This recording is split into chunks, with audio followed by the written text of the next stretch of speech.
Hey, Mac. Obviously a pretty good score out there today. I'm sure you're happy with it. But just how would you assess your first round of this championship and just your level of contentment of where you're at? Yeah, I was pretty happy with it. I was just telling Bob that I felt like I played well enough to maybe get one or two more, which selfishly you always want a couple more. But with where I drove it, I drove the ball really nicely today, and that's not normally a strength of mine, but today it was a strength. And so when I do that, I feel like I give myself a lot of chances, and the day feels a little more stress-free. So it was a nice day, and I'm happy to start. You talked yesterday about when you come here, you've learned to not overextend yourself, didn't play in the Monday Pro-Am. Can you try to quantify just how much more it means to you to perform well at this particular tournament? Yeah, it's one that you really want to play well at. I mean, obviously every week you go on the PGA Tour, you want to play well, but playing well in front of the home fans and your friends and family, it's hard to describe how good that feels. So when you're out there and you're making birdies and you're having a good round, it just feels that much better. So it was a lot of fun today, and to play with Mike and Adam, who also have a lot of support out there, was really fun. Hey, Mac, playing this tournament hasn't been around in a couple years. I'm just curious how important it was for you just to get out of the gate so quickly with a fast start. Yeah, obviously you like having a fast start. I don't think of it like, we haven't had the tournament in a while, so I need to kind of get myself going.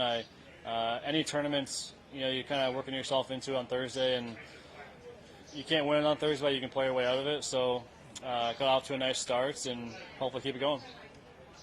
That's that hot start. Can you talk a bit about what it feels like at a Canadian Open to get off to that kind of start? And is it possible to think like 4 days ahead, 3 holes into a tournament? Yeah, I mean, I make the Eagle on 11, and feeling pretty good about things. But I was trying to tell myself that there's so much golf, not only just this week, but in round one. So it was a great start. But I knew the other thing too is starting on 9 versus 1 are totally different, right? So you start on 9, you get 3 par 5s in your first 7 holes. Start on 1, there's no par 5s until you get to 9. So I was kind of aware of the fact that guys were going to get to these holes too and make some numbers. So it was kind of just keep the pedal down and try and make a bunch of birdies. I know there's like some distractions in the golf world happening, but I can't think of 3 guys that would be more focused and locked into what they're doing than your group. Can you talk a bit about playing with them and how you are clearly able to block everything else out on a day like this? Yeah, no, it was when you're on the golf course, there's obviously a lot of stuff going on, a lot of shots that are challenging that keep your focus. So there was never any time that I was thinking about anything else other than what was in front of me. So I know there's a lot of stuff going on overseas and whatnot, but not really bothering me too much. Sure. Hey, Mac. Mike mentioned that he was impressed that there was fans following your group at 7 a.m. in the rain. What did you think of all the fan support you got this morning?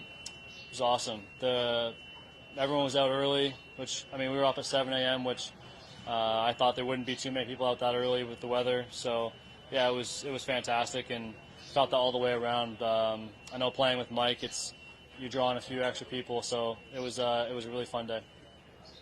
Thanks, Mac. Awesome. Thank you.